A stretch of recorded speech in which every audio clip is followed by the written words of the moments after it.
आप सभी को जय मसीह की। परमेश्वर का धन्यवाद हो आज के इस नए दिन के लिए। और मैं एक नए विषय के साथ आपके सामने उपस्थित हूं, वो है परमेश्वर के वचन को थामे रहो।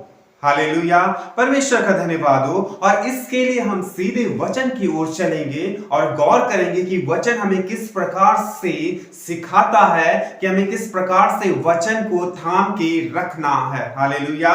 और हम निकालेंगे मरकुस रचित सुसमाचार उसका 4 अध्याय और 35 से। आंधी को शांत करना। उसी दिन जब सांझ हुई तो उसने चेलों से कहा, आओ हम पार चले। आप गौर से वचन को सुनिएगा। और वे भीड़ को छोड़कर जैसा वह था वैसे ही उसे नाव पर साथ ले चले, और उसके साथ और भी नावें थी। तब बड़ी आंधी आई और लहरें नाव पर यहां तक लगी कि वह पानी से भरी जाती थी, पर वह आप पिछले भाग में गद्दी पर सो रहा था। तब उन्होंने उसे जगाकर उससे कहा, हे गुरु, क्या तुझे चिंता नहीं कि हम नष्ट हुए जाते हैं? तब उसने उठकर आंधी को डांटा और पानी से कहा, शांत रह और थम जा। और आंधी थम गई और बड़ा चैन हो गया। हालेलुया, परमेश्वर का धन्यवाद हो। हम जरा वचन की ओर गौर करेंगे। और लिखा है, प्रभु यीशु मसीह कहता है, आओ हम पार चले।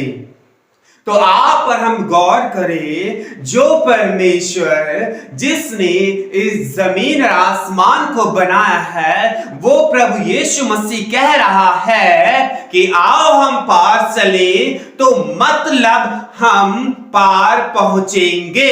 हालेलुया, परमेश्वर का धन्यवाद हो कि चाहे आंधियां आए, चाहे तूफान आए, चाहे मुश्किलें आए, परंतु वो जीवित परमेश्वर जो कह रहा है आओ हम पार चले, हम निश्चित है कि इस वचन को हम थाम के रखें और हम पार पहुंचेंगे। हालेलुया, परमेश्वर का धन्यवाद हो।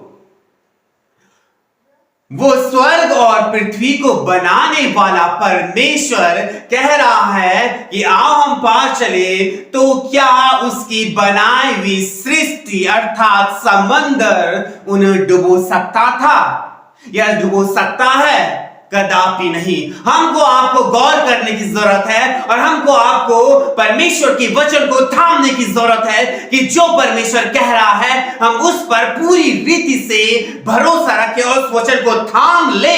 हालेलुया। यहां पर भी अगर यदि चेले प्रभु के वचन को थाम लेते तो वो कभी भी नहीं घबराते। हालेलुया। हमारी जिंदगी में भी बहुत बार ऐसा होता है कि परेशानियां आती, दिक्कतें आती, मुश्किलें आती। ऐसा नहीं कि हमारे जीवन में परेशानियां नहीं आएंगी, परंतु उस परमेश्वर ने कहा है कि मैं तुझे कभी नहीं छोड़ूंगा, कभी नहीं त्यागूंगा।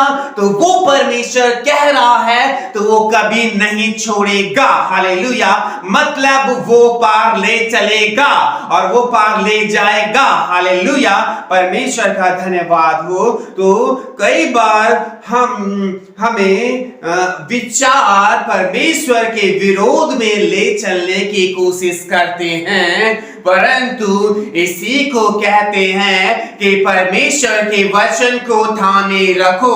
यानी परमेश्वर ने यहां पे कहा कि हाँ हम पार चलेंगे, तो मतलब पार चलेंगे। There is no doubt। Hallelujah, परमेश्वर का धन्यवाद हो।